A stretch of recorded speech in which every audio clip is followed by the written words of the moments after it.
Hi all. இன்னைக்கு நம்ம current affairs பார்க்கலாம். நேற்று நான் வீடியோ அப்லோட் பண்ணல பிகாஸ் பெருசாக இம்பார்ட்டண்ட்டான கரண்ட் அஃபேர்ஸ் நான் பார்க்கல. ஒன் ஆர் டூ தான் பார்த்தேன். அதோட சேர்த்து நான் இன்னைக்கு வீடியோவில் ஆட் பண்ணியிருக்கேன். ஓகேங்களா? ஸோ ஃபர்ஸ்ட் கரண்ட் அஃபேர் பார்த்தீங்கன்னா இன்ஹவுஸ் என்கொயரி. அது என்னன்னா டெல்லி ஹைகோர்ட் ஜட்ஜ் வீட்டில் எரிஞ்சு போன கரன்சி நோட்ஸை எடுத்திருப்பாங்க. அதனால அந்த ஜட்ஜு மேலே ஏதாச்சும் தப்பு இருக்கான்னு பார்க்கறதுக்கு இன்கொயரி பண்ணும் அப்படிங்கிறதுக்காக இன்ஹவுஸ் இன்கொயரி கமிட்டி ஃபார்ம் பண்ணுவாங்க. இந்த கமிட்டியில் எவ்வளோ பேர் இருப்பாங்கன்னா 3 பேர் இருப்பாங்க. இது 3 பேர் கமிட்டி. இது எப்போ ஆக்சுவலி வந்திருக்கும் அப்படின்னா சுப்ரீம் கோர்ட் ரெசல்யூஷன் 1999ல் கொண்டு வந்திருப்பாங்க சுப்ரீம் கோர்ட். அது மூலியமாக தான் இன்ஹவுஸ் என்கொயரி இந்த கமிட்டிஸ் எல்லாம் ஃபார்ம் பண்ணிட்டு இருக்காங்க. ஓகேங்களா? ஸோ 1999 ரெசல்யூஷன் படி தான், ரெசல்யூஷன்னா தீர்மானம்னு சொல்லுவோம். ஸோ அது மூலியமாக தான் சுப்ரீம் கோர்ட்டோட தீர்மானம் மூலியமாக தான் இது ஃபார்ம் பண்ணிட்டு இருக்காங்க. எதுக்குன்னா இன்டர்னலாக நடக்கிற ஏதாச்சும் ஒரு ப்ராப்ளம் இருக்குது அப்படின்னா, ஏதாச்சும் மிஸ்கண்டக்ட் இருக்குது, ஜட்ஜஸ் ஒழுங்காக ஒர்க் பண்ணலை, இல்லை மாரலி தப்பாக இருக்காங்க அப்படிங்கிற மாதிரி இருந்தால் அந்த ஜட்ஜை இன்கொயர் பண்ணுறதுக்கு கான்ஸ்டிடியூஷனில் எந்த ப்ரொவிஷனும் கிடையாது. அதனால இந்த ரெசல்யூஷனை கொண்டு இந்த கமிட்டி ஃபார்ம் பண்ணுவாங்க. இந்த கமிட்டியில் எவ்வளோ பேர் இருப்பாங்கன்னா 3 பேர் இருக்காங்க. ஓகேங்களா? ஸோ இது கான்ஸ்டிடியூஷனில் கிடையாது, சுப்ரீம் கோர்ட்டோட ரெசல்யூஷனால வந்தது. கான்ஸ்டிடியூஷன் என்ன இருக்குன்னா சுப்ரீம் கோர்ட் ஜட்ஜை ரிமூவ் பண்ணதுக்கு 124 சப்கிளாஸ் 4 ஆர்டிக்கிளும் 218 ஆர்டிக்கிளும் இருக்கு. இது எதுக்குன்னா இம்பீச் பண்றதுக்கு, அதாவது பார்லிமெண்ட்ல ரெசல்யூஷன் கொண்டு அதுக்கப்புறமா அவங்கள ரிமூவ் பண்றது. ஓகேங்களா? ஆனா அவங்க தப்பு பண்ணியிருக்காங்களா என்னங்கிறது சுப்ரீம் கோர்ட்டே அதாவது கோர்ட் சிஸ்டம், ஜுடிஷியல் சிஸ்டமே பார்க்கணும் அப்படிங்கிற மாதிரி கொண்டு வந்தது தான் இந்த இன்ஹவுஸ் இன்கொயரி. ஓகேங்களா? ஸோ யார் இனிஷியேட் பண்ணுவாங்க இந்த கமிட்டிக்கு அப்படின்னா chief justice of India, high courts chief justice இல்லைன்னா பிரசிடென்ட். இந்த 3 பேர்த்துல யாராச்சும் தான் இந்த இன்கொயரியை இனிஷியேட் பண்ணுவாங்க. So chief justice of India இல்லைன்னா ஏதாச்சும் ஒரு ஹைகோர்ட்டோட சீஃப் ஜஸ்டிஸ் இல்லைன்னா பிரசிடென்ட், இந்த 3 பேர்த்துக்கு தான் இந்த இனிஷியேட் பண்ற பவர் இருக்கு. அதாவது கமிட்டி வேணும் அப்படின்னு சொல்றதுக்கான பவர் இருக்கு. ஸோ கமிட்டியோட அவுட்கம் என்னவா இருக்கும் அப்படின்னா இதை அட்வைஸ் பண்ணுவாங்க, வார்னிங் கொடுப்பாங்க, இல்லைன்னா அவங்கள ரிசைன் பண்ண சொல்லுவாங்க, இல்லைன்னா வாலண்டரியாக ரிட்டையர்மெண்ட் வாங்கிட்டு போக சொல்லுவாங்க. ஓகேங்களா? இம்பீச்மெண்ட்னா அவங்க கிட்ட எந்த ஆப்ஷனுமே இருக்காது, இவங்க ரிமூவ் பண்ணிடுவாங்க அவங்கள. ஆனால் இதோட அவுட்கம் என்னவா இருக்கும்னா அட்வைஸ், வார்னிங், இல்லைன்னா ரிசைன் பண்ணுங்க, இல்லைன்னா ரிட்டையர்மெண்ட் கொடுத்துக்கோங்க அப்படிங்கிற மாதிரி சொல்லிடுவாங்க. ஓகேங்களா? ஃபைனல் அத்தாரிட்டி யார்கிட்ட இருக்குன்னா chief justice of India. So இந்த கமிட்டி ஒரு ரெசல்யூஷன் இல்லைன்னா ஒரு முடிவு கொண்டு வராங்க, விசாரிச்சுட்டு இதுதான் அப்படின்னு லாஸ்ட்டாக ஒரு ரிப்போர்ட் சப்மிட் பண்ணுறாங்க அப்படின்னா அதோட ஃபைனல் டிசிஷன் யார் எடுப்பாங்கன்னா சீஃப் ஜஸ்டிஸ் ஆஃப் இந்தியா தான் எடுப்பாங்க. இல்லை பார்லிமெண்ட்டுக்கு எந்த இன்வால்மெண்ட்டுமே இல்லை. இம்பீச்மெண்ட் நம்ம பார்த்துருப்போம், அதில் பார்லிமெண்ட்டுக்கு இன்வால்மெண்ட் இருக்கு. ஆனால் இந்த இன்ஹவுஸ் இன்கொயரியில் இன்வால்மெண்ட் கிடையாது. ஓகேங்களா? இது ரொம்ப டிரான்ஸ்பரண்டாலாம் நடக்காது, கான்ஃபிடென்ஷியலாக வச்சுருப்பாங்க. இந்த என்கொயரி பப்ளிக்கு பெருசாக எதுவுமே தெரியாது, அந்த டீட்டெயில்ஸ் எல்லாமே. அதே இம்பீச்மெண்ட்னா பப்ளிக்கு தெரியும், ஏன்னா அதில் பார்லிமெண்ட் இன்வால்வ் ஆகுறாங்க. ஓகேங்களா? இது கொஞ்சம் டிஃப்ரெண்ட்டான பாலிட்டி நியூஸாக இருக்கும். ஸோ அதனால தான் தெரிஞ்சு வச்சுக்கலாமேன்னு உங்களுக்கு கொண்டு வந்தேன். ஓகேங்களா? அடுத்த கரண்ட் அஃபேர் பார்த்தீங்கன்னா micro bacterium tuberculosis, TB cause பண்ணுற பாக்டீரியா இல்லைங்களா? இந்தியாவில் பார்த்தோம்னா 27% of the world TB cases இந்தியாவில் தான் இருக்குது. ஸோ அதனால தான் நம்மளை டிபி கேபிட்டல் ஆஃப் வேர்ல்டுன்னு கூட சொல்லுவாங்க. ரீசெண்டாக டியூபர்குலோசிஸ் டேயும் கூட முடிஞ்சது. ஐ திங்க் March 24 நினைக்கிறேன். ஸோ அது ரிலேட் பண்ணி தான் நியூஸ் வந்துருந்துச்சு. என்னன்னா 10,000 ஐசோலேட்ஸ் ஆஃப் மைக்ரோபாக்டீரியம் டியூபர்குலோசிஸ் அதை சீக்வன்ஸ் பண்ணியிருக்காங்க. ஆக்சுவலி இது என்ன மீனிங்னா, இப்போ ஒரு பாக்டீரியா இருக்குன்னா அதுக்குள்ள டிஎன்ஏன்னு ஒன்று இருக்கும் இல்லைங்களா? அந்த டிஎன்ஏ மியூட்டேட் ஆகுது, மியூட்டேட்னா மாறுது அப்படின்னா இதுக்கு கொடுத்துட்டு இருந்த மருந்து இந்த மியூட்டேட் ஆன டிஎன்ஏல வேலை செய்யாம போயிருக்கும். ஸோ அதை தான் ட்ரக் ரெசிஸ்டன்ட் டியூபர்குலோசிஸ்ன்னு சொல்லுவோம். அதாவது இது வரைக்கும் ஒரு மருந்து ப்ரிஸ்கிரைப் பண்ணாங்கன்னா அதை சாப்பிட்டு இருந்த பேஷண்ட்ஸுக்கு ஒரு ரிலீஃப் இருக்கும். ஆனால் திடீர்னு பார்த்தா நிறைய பேருக்கு ரிலீஃப் இல்லாமல் போயிட்டு இருந்துச்சு. என்னன்னு பார்த்தா அந்த ட்ரக்குக்கு, அந்த மருந்துக்கு அந்த டிஎன்ஏ ரெசிஸ்டன்ட் ஆயிடுச்சு. அந்த மருந்துனால அந்த பாக்டீரியாவை அஃபெக்ட் பண்ண முடியாமல் போயிட்டு இருந்துச்சு. ஸோ இதுதான் மல்டி ட்ரக் ரெசிஸ்டன்ட் டிபின்னு சொல்லுவாங்க.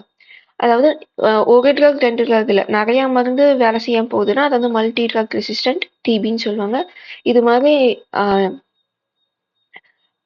எப்படி சொல்ல எக்ஸ்ட்ரீம் கேஸஸும் இருக்கு. எந்த மருந்துமே வேலை செய்யாம இப்போ ஒரு 5 ட்ரக்ஸ் இருக்குன்னா, 3 ட்ரக்ஸ் ஒருத்தவங்களுக்கு வேலை செய்யாம இருக்கும். பேலன்ஸ் 2 வச்சாச்சு நம்ம ஏதாச்சும் அவங்கள காப்பாத்த முடியுமான்னு பார்ப்போம். ஒரு சில ரேர் கேஸஸ்லலாம் எல்லாமே வேலை செய்யாமலாம் போகும். ஸோ இதுலேருந்து என்ன தெரியுதுன்னா, நம்மளுக்கு டிபி வந்து ரொம்பவே மியூட்டேட் ஆயிட்டு வருதுன்னு இருக்கு. அதே மாரி நம்மளோட இந்தியால பர்டனும் ஜாஸ்தியா இருக்கு. டிபி அதிகமா இருக்கு. அப்படி இருக்கும்போது என்ன பண்ணணும்னு நெனச்சாங்கன்னா, நம்ம மருந்து வந்து ப்ராப்பரா ஒர்க் ஆகணும்னா, அந்த மியூட்டேஷன் எப்படி நடக்குது? அப்படிங்கிறத பத்தி நம்ம லேர்ன் பண்ணணும் அப்படின்னு முடிவு பண்ணுவாங்க. ஸோ அதுக்காக தான் ஒரு இனிஷியேட்டிவ் கொண்டு வருவாங்க. அதாவது data driven research to eradicate TB. So சும்மா மருந்து மட்டும் ப்ரிஸ்கிரைப் பண்ணிட்டே இல்லாம, டேட்டா வச்சு இந்த மெடிசன் எவ்வளோ பேத்துக்கு ஒர்க் ஆகுது? எவ்வளோ பேத்துக்கு ஒர்க் ஆகுறது இல்ல? அவங்களோட பிளட் சாம்பிள்ஸ் என்ன இது மாதிரி எல்லா டேட்டாவும் கலெக்ட் பண்ணி அதை வச்சு டிபி எராடிகேட் பண்ற ஸ்டெப்ஸ் எடுக்கணும் அப்படிங்கிறதுக்காக இந்த இனிஷியேட்டிவ் கொண்டு வந்திருப்பாங்க மார்ச் 2022ல. இந்த இனிஷியேட்டிவ்ல ஒன் ஆஃப் தி எப்படி சொல்லலாம் ஸ்கீம் இல்லைன்னா ஒர்க் என்னன்னா இதை சீக்வன்ஸ் பண்றது. ஜீனோம் சீக்வன்சிங்னா அந்த டிஎன்ஏவை வந்து சீக்வன்ஸ் பண்றது, அரேஞ்ச் பண்றது. ஓகேங்களா? சீக்வன்சிங்னாவே நம்மளுக்கு தெரியும். எந்த பேசிஸ்ல அரேஞ்ச் பண்ணுவாங்க அப்படின்னா அந்த டிஎன்ஏவோட வேரியேஷன்ஸை வச்சு அதை அரேஞ்ச் பண்ணிட்டு வருவாங்க.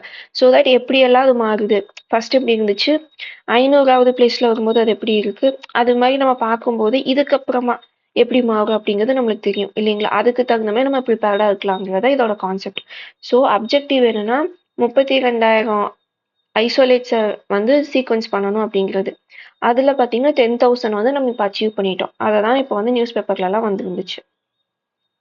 ஐசோலேட்ஸ் அப்படின்னா ஒன்றும் இல்லை, இந்த பாக்டீரியால வந்து அந்த டிஎன்ஏ இருக்கும் இல்லைங்களா, அதை தனியாக பிரித்து எடுக்கிறது தான் இந்த ஐசோலேட்ஸ்ன்னு சொல்லுவாங்க. ஓகேங்களா?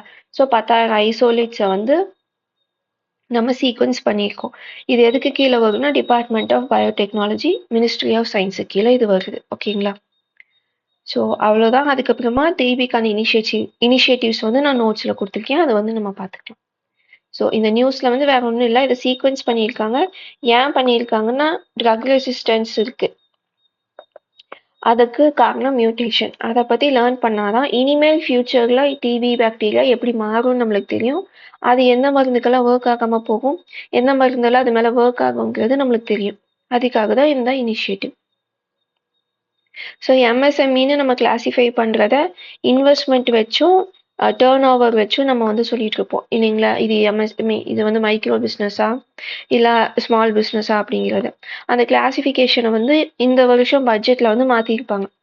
எப்படின்னா மைக்ரோ என்டர்பிரைசஸ் வந்து இதுக்கு முன்னாடி 1 கோடி வரைக்கும் இன்வெஸ்ட் பண்ணாவே அதை வந்து மைக்ரோ பிஸ்னஸ்ன்னு சொல்லுவோம். ஆனால் இப்போ வந்து 2.5 கோடி இன்வெஸ்ட் பண்ணாதான் அதை வந்து மைக்ரோ பிஸ்னஸ்ன்னு சொல்கிறோம்.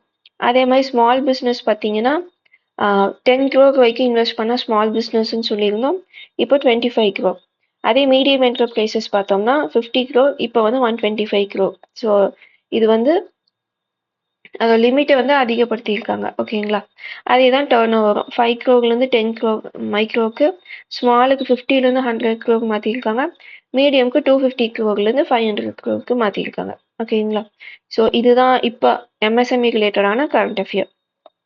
இது எப்போ கொண்டு வந்திருக்காங்க அப்படின்னா யூனிட் பட்ஜெட்ல April 1 இது வந்து யூசேஜுக்கு வருது, என்ஃபோர்ஸ் ஆகுது. ஓகேங்களா? ஸோ எம்எஸ்எம்இ ரிலேட்டடான ஒரு சில ஸ்கீம்ஸ் மட்டும் நான் இதில் கொடுத்துருக்கேன். நிறைய இனிஷியேட்டிவ்ஸ் இருக்கு. ஜஸ்ட் ரொம்ப அதிக பேத்துக்கு தெரியற மாதிரியான ஸ்கீம்ஸ் நான் நோட்ஸில் கொடுத்துருக்கேன். அதை நீங்கள் ரெஃபர் பண்ணிக்கோங்க. இது வந்து டேட்டா தான், இதில் சொல்றதுக்கு எதுவுமே இல்லை. ஸோ எது இந்த நம்பர் எப்படியா மாறி இருக்குன்னு நம்ம பார்த்து வச்சுக்கணும். ஏன்னா டிஎன்பிசி ஃபேக்ட்ஸ் மாதிரி கொஞ்சம் கேட்பாங்க. ஸோ அது நம்மளுக்கு யூஸ்ஃபுல்லாக இருக்கப்போ. அதே மாதிரி சோலார் எனர்ஜி வந்து 100 GW கெப்பாசிட்டியை வந்து நம்ம தாண்டி இருப்போம். இது வந்து மைல் ஸ்டோனுங்கனால நியூஸ் பேப்பர்ல வந்துட்டு இருந்துச்சு. ஸோ January 2025 படி நம்ம வந்து 100 GW of installed solar power, installed capacity அப்படின்னா அதை இன்ஸ்டால் பண்ணியிருக்கோம், அதுலேருந்து நம்ம பவர் எடுத்தோம்னா 100 GW எடுக்க முடியும் நம்மளால. ஓகேங்களா? அந்த மாதிரியான மீனிங் தான் இன்ஸ்டால்டு கெப்பாசிட்டின்னு சொல்றது. ஸோ நம்ம இது எதுக்கு யூஸ் ஆகுனா 2030ல நம்ம வந்து 500 GW ரெனியூவபிள் ரிசோர்ஸஸ்லேருந்து எடுக்கணும் அப்படின்னு நம்ம டார்கெட் வச்சுருக்கோம். ஸோ இதை அந்த டார்கெட் அச்சீவ் பண்ணக்கு இது ஹெல்ப் பண்ணும். அதனால தான் இது நியூஸில் இருக்குது. இது மெயின்ஸில் நீங்கள் எங்கேயாச்சும் ஃபேக்டாக யூஸ் பண்ணுறதுக்கு யூஸ் ஆகும். சோலார் எனர்ஜி அதிகம் படுத்துறதுக்கு இந்தியா எடுத்த இனிஷியேட்டிவ்ஸ் இதெல்லாம் இருக்குது. ஃபர்ஸ்ட் திங் நம்ம ஜியாகிரபிக்கல் ஏரியா நம்மளுக்கு சன்லைட் நல்லாவே கிடைக்கும், அது ஒரு ரீசன். அடுத்தது பார்த்தீங்கன்னா பிஎம் குசும் ஸ்கீம். இது வந்து அக்ரி செக்டாரில் சோலார் பவர் பேனல்ஸ் யூஸ் பண்ணுறதை ப்ரொமோட் பண்ணுச்சு. அடுத்தது பிஎம் சூரியகர். இது வந்து இந்த ரூஃப் டாப் சோலார் பேனல்ஸ் வைக்கிற ஸ்கீம், அதாவது வீடுங்களுக்கு மேலே கொடுக்குற சோலார் பேனல்ஸ். அடுத்து பார்த்தீங்கன்னா 100% ஃபாரின் டைரக்ட் இன்வெஸ்ட்மெண்ட்.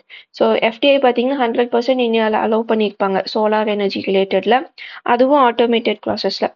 இது வந்து எக்கனாமியில் இப்படின்னா என்னென்னு நம்ம கவர் பண்ணியிருப்போம். ஸோ நம்ம அதில் வேணால் பார்த்துக்கோங்க தெரியலன்னா.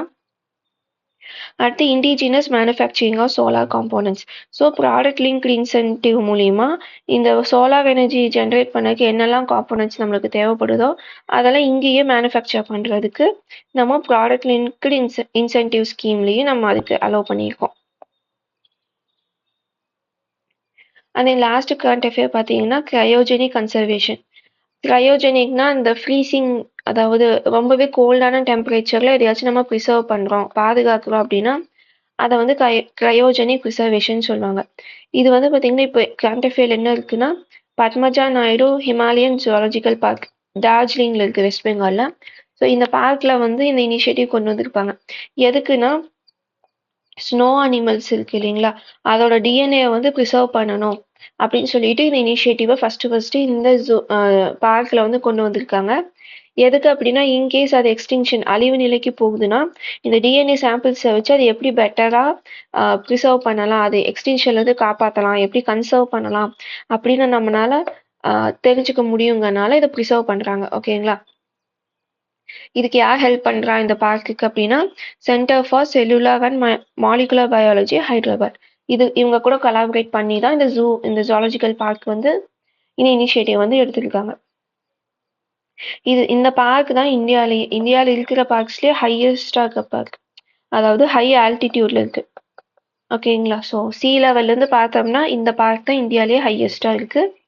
அடுத்து இதில் already red panda and then snow leopard பனி சிறுத்தை இது ரெண்டையுமே கன்சர்வ் பண்ணுறதுல இந்த பார்க் வந்து பெஸ்ட்டாக பர்ஃபார்ம் பண்ணியிருக்கு இதுக்கு முன்னாடி. ஓகேங்களா. ஸோ கன்சர்வேஷன் எஃபர்ட்ஸில் இந்த பார்க் வந்து நல்லாவே ஒர்க் பண்ணியிருக்காங்க இதுக்கு முன்னாடியும். இதுதான் இந்தியாவுக்குள்ளேயே ஹையஸ்ட் பார்க்.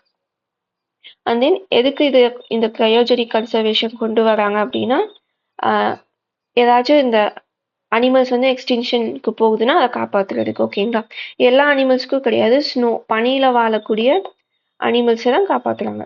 ஓகேங்களா. ஸோ இதோட இன்னைக்கு கரண்ட் அஃபேர் வந்து எண்ட் ஆகுது.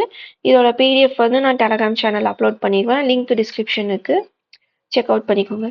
நெக்ஸ்ட் வீடியோவில் பார்க்கலாம்.